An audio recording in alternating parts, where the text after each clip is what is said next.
It's always kind of funny when you wake up in the morning and the alarm hasn't gone off and you're thinking, something wrong here, this isn't quite right.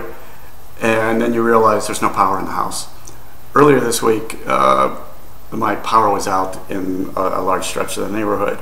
And one thing is kind of a sidebar that makes it really irritating is the one time you want to hear a human voice is when you call the power company and report a power outage, and there's a pre-recorded message that says, we are experiencing a power outage in your neighborhood, we're working to correct it. And that's all they say, and that's all they say for like 6 hours, and you don't have a human voice to talk to, so you have no idea what's going on or when it's going to be back. But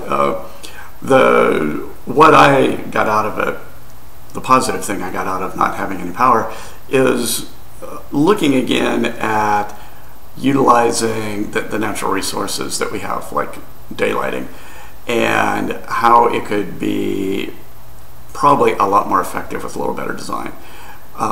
With no power, it was kind of interesting because I consider myself lucky with an extremely bright house with a lot of glass, and sorry, I don't know what the dogs are doing.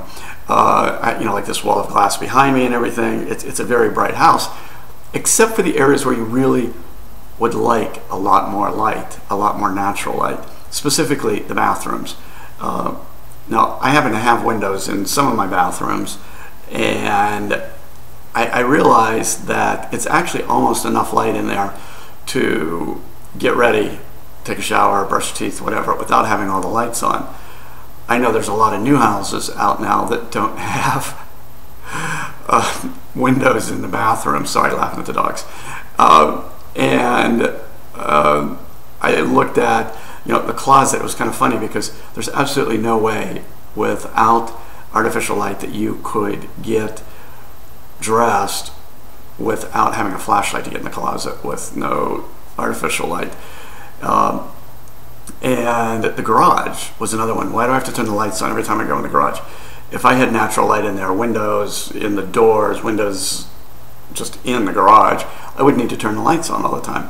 When the power was out, I had to unhook the automatic door opener, and because there's no natural light in there, I actually had to get a flashlight when it's broad daylight out. I had to get a flashlight to go unhook the garage door. Even though my house is really bright, I look at this, you know, the dining room here is probably one of the brightest rooms in the house, and it's probably the least used room in the house. I eat breakfast in the kitchen. I eat in the dining room maybe once or twice a week. You know, I eat in the kitchen all the time. You know, and look at the kitchen. I mean, you spend a lot of time in the kitchen. It seems like that would be a great opportunity for a lot more natural light in there as well. So I think it goes back to, you know, how better design can lead to energy savings from the standpoint of just where do you have to have natural light and where do you have to have electric lights. It's definitely something I think that can be handled with better design, a little more careful consideration of where windows are and how they're used.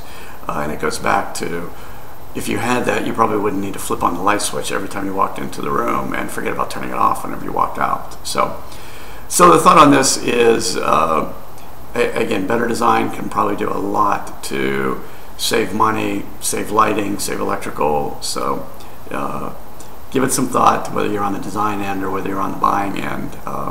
You know, make it known when you go to look for a house that you want natural light in it, and see what kind of a product they come up with. I gotta go see what the dogs are doing. They're running all over the backyard going crazy. Later.